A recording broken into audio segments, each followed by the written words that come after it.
Hi Alok. Hi Madhu, how are you? I'm doing good. How are you? I'm good.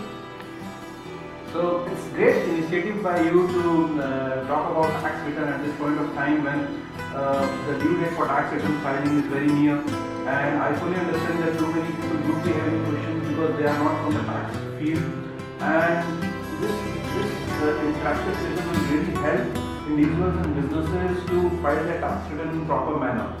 So let's start. You are free to ask me any question about tax return filing, and I will try my best to answer those, and that will help the individuals and businesses to address some issues which they are facing.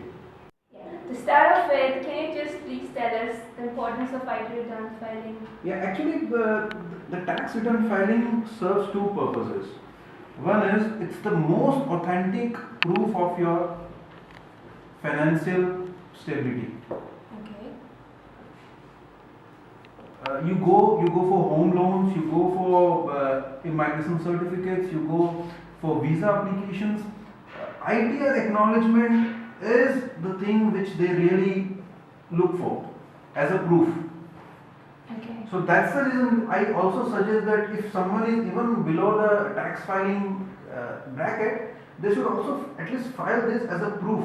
Because after 2 years, the visa authorities would come back and say that we need ITR acknowledgement for the last 3 years. Okay. Okay. Another thing is just to comply with the laws of department, IT department. You need to comply with the laws. Like as in you're a proper citizen of India, you're paying your taxes. You're paying your taxes. You're letting your government informed about everything. Yeah, exactly. Expenses and everything, right? Exactly. So these are the two things which really are the factors which is the main thing to file tax returns as a proof and as a compliant. Alright. So that's the reason we say that tax returns should be filed by every individual. Every individual, exactly. Because that was definitely a question that if your income is not taxable, then whether you should file your taxes or not. But And I tell you you, should rather. And I tell you an example, we face many queries wherein someone would come and say that can I file for financially 910 because now I need to go to US and they are asking for the visa purpose. And we say that 910 you cannot file because you can go back only for 2 years. Alright, okay. So that's the reason we say that you should file your tax return within the due date. Second question would be how to file the returns, whether to do it manually or is there any other way to do it online? Or See, there are two ways to file it. okay. One is manual and one is online. Manual still, it's very sad, but manual still many individuals be traceable by the income tax department. They will not come to know about it. Okay. But the real thing is prefer manual. They think that manual is easy, and somehow there is a myth that if you file manually, many incomplete details, many details which are wrongly furnished will not be. You should always prefer to file online. Okay. Because manually they are manual. First of all, manual return filing is very much.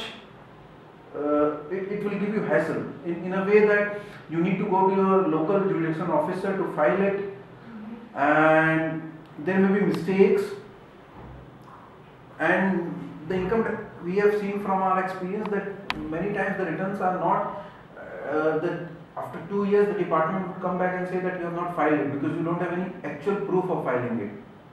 But online it's error free and you can file it from anywhere, sitting in your home, in your office you can file it. The data is instantly transmitted to the server of income tax department. You get ITR acknowledgement instantly when you file it online. So it's always advisable to file online. And one more thing is, in year 2006, online was first introduced. At that point of time, it was mandatory only for companies. Alright.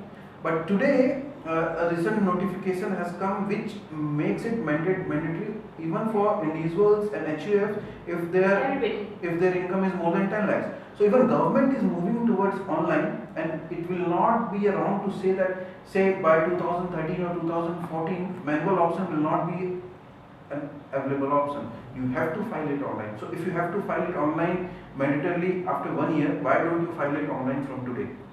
Alright, so one more question. Like an individual like me, suppose their income category is falling like between 2 and 3 per annum, then we can do it online, right? Anybody? Anybody can do it online. Okay. Anybody can do it online. Okay, fine. And then the third question, what's the due date? So there are two due dates again. One is 31st July. Alright. For this year it will be 31st July 2012. This is for individuals plus businesses. Businesses not coming under the tax audit.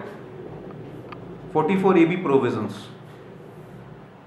Okay. So any business which is not required to get its books of accounts audited, and individuals are required to file within 31st July 2012. For financial year 11-12, that is from April 2011 to March 2012. Another due date is 30th September.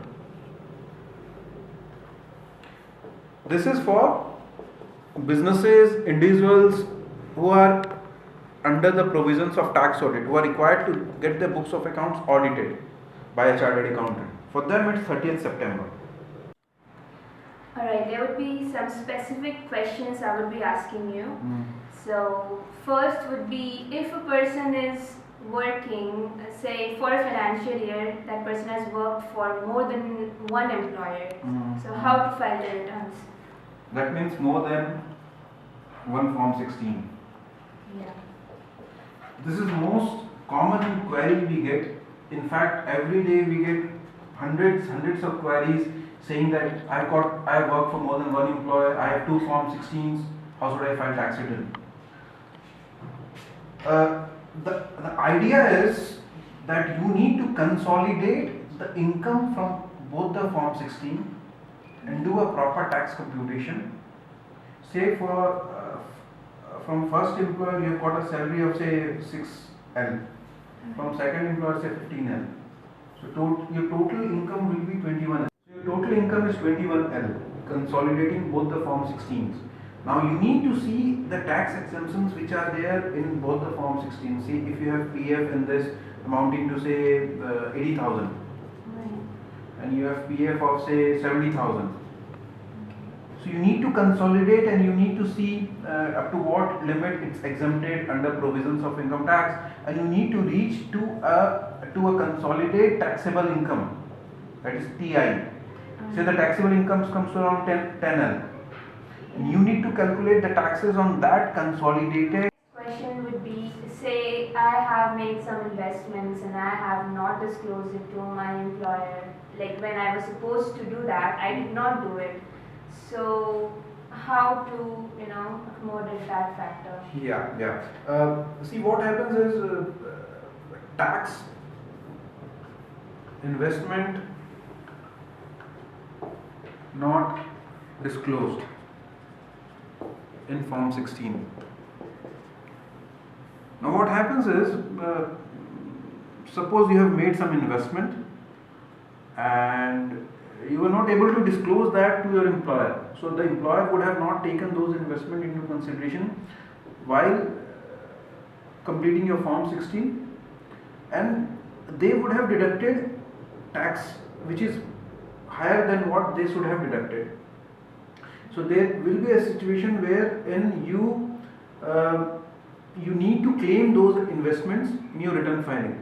We get this query that there is a confusion among individuals. They think that if they have not disclosed to the employer, they cannot disclose it in the tax return. But they get another opportunity in the tax return. They can disclose it. Suppose in the Form 16 that there is a 3K of taxes. Now in the ITR form, they need to add this Form 16 plus other details, need to prepare a computation. That ITR will be filed based on that computation. Okay.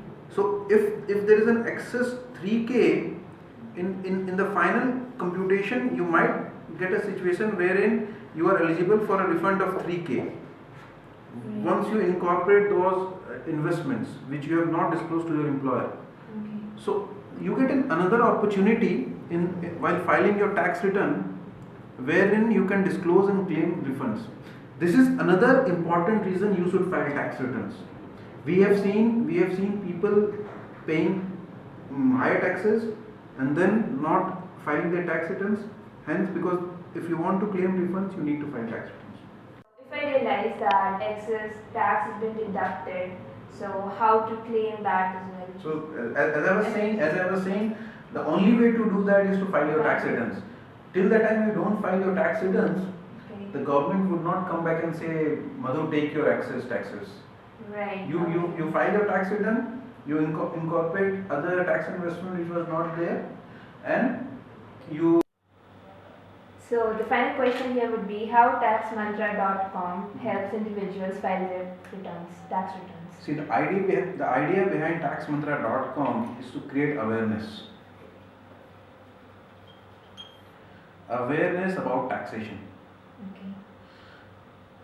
We have more than, just to tell you something, we have more than 1300 contents on our site just talking about taxes, common topics, common thing. We want to help individual taxpayers. That's great then. Now, another thing which differentiate us from other tax return service providers is that I can guarantee each ITR is reviewed and filed by a CA and tax expert.